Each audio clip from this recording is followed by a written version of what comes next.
ಯೆಹೋವನೇ, ನಿನ್ನ ವಾಕ್ಯವು ನನ್ನ ಕಾಲಿಗೆ ದೀಪವೂ ನನ್ನ ದಾರಿಗೆ ಬೆಳಕು ಆಗಿದೆ.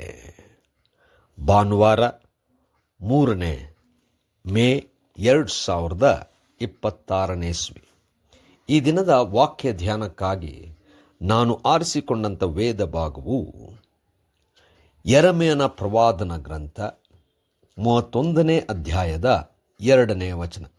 ಇದು ಯೆಹೋವನ ನುಡಿ. ಹತಾಶವಾದ ಜನಕ್ಕೆ ಅರಣ್ಯದಲ್ಲಿ ದಯ ದೊರೆಯುವುದು. ಇಸ್ರಾಯೇಲ್ ವಿಶ್ರಾಂತಿಯನ್ನು ಹುಡುಕುವುದಕ್ಕೆ ಹೋಗುವಾಗ ಯೆಹೋವನು ದೂರದಿಂದ ಬಂದು ಅದಕ್ಕೆ ದರ್ಶನ ಕೊಟ್ಟು ಹೀಗನ್ನುವನು ಎಂಬುವಂಥದ್ದೇ. ಕರ್ತನಲ್ಲಿ ಪ್ರೀತಿಯುಳ್ಳ ದೇವಜನರೇ, ಶುಭೋದಯ.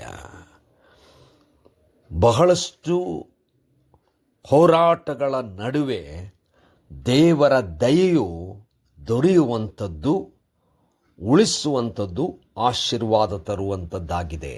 ದೇವರ ನಾಮಕ್ಕೆ ಸ್ತೋತ್ರ ಉಂಟಾಗಲಿ. ಕರ್ತನಲ್ಲಿ ಪ್ರೇರೆ ಈ ವಾಕ್ಯ ಧ್ಯಾನ ಮಾಡೋಣ.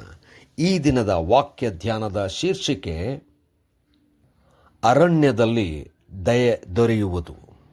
ಕರ್ತನಲ್ಲಿ ಪ್ರಿಯರೇ, ಯೆರೆಮೀಯನು ಇಸ್ರಾಯೇಲ್ ಜನರಿಗೆ ಸೆರೆಯಿಂದ ಹಾಯಾಗಿ ಹಿಂದಿರುಗುವರು ಎಂಬ ನಿರೀಕ್ಷೆಯನ್ನು ದೇವರು ಅವರಿಗೆ ಕೊಡುವಂಥದ್ದನ್ನು ಇಲ್ಲಿ ತಿಳಿಸುವಂಥವನಾಗಿದ್ದಾನೆ. ಇಸ್ರಾಯೇಲ್ ಜನಾಂಗದವರು ತಾವು ಐಗುಪ್ತ ದೇಶಕ್ಕೆ ಹೋದರು, ಆದರೆ 430 ವರ್ಷಗಳ ಕಾಲ ಇರಬೇಕಾಗಿತ್ತು. ದಾಸತ್ವಕ್ಕೆ ಒಳಗಾದರು. ಆದರೆ ದೇವರು ಅವರ ಕೂಗನ್ನು ಕೇಳಿ ಮೋಶೆಯನ್ನು ನಾಯಕನನ್ನಾಗಿ ನೇಮಿಸಿ ಅಲ್ಲಿಂದ ಹೊರತಂದನು.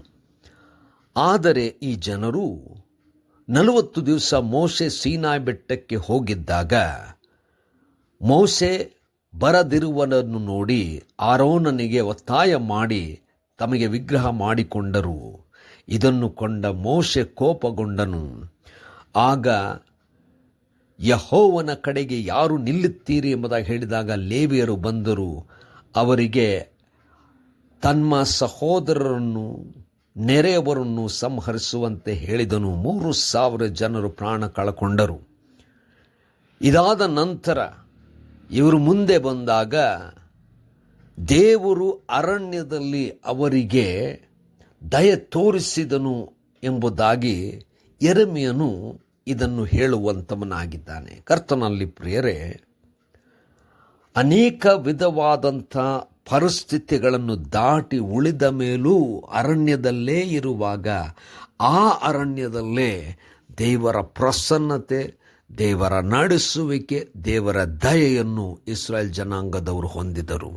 ಕರ್ತನಲ್ಲಿ ಪ್ರಿಯರೇ, ನಾವು ಮಾಡಿದಂಥ ಕಾರ್ಯಗಳಿಗೆ ಅನೇಕ ಪರಿಸ್ಥಿತಿಯನ್ನು ನಾವು ದಾಟಿ ಬಂದಿರಬಹುದು.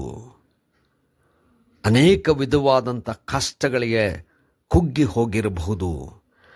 ಇನ್ನೂ ಆ ಅರಣ್ಯದ ಪರಿಸ್ಥಿತಿಯಲ್ಲಿರಬಹುದು. ಆದರೆ ದೇವರು ಕೊಡುವಂಥ ನಿರೀಕ್ಷೆ ಏನಂದರೆ, ಅರಣ್ಯದಲ್ಲಿಯೇ ದಯ ದೊರಕುವಂತೆ, ದೇವರ ಪ್ರಸನ್ನತೆ ಕಾಣುವಂತೆ ದೇವರು ಮಾಡುತ್ತಾನೆ. ಯಾಕಂದರೆ ದೇವರು ಅತಿ ಹೆಚ್ಚಾಗಿ ಪ್ರೀತಿಸುತ್ತಾನೆ.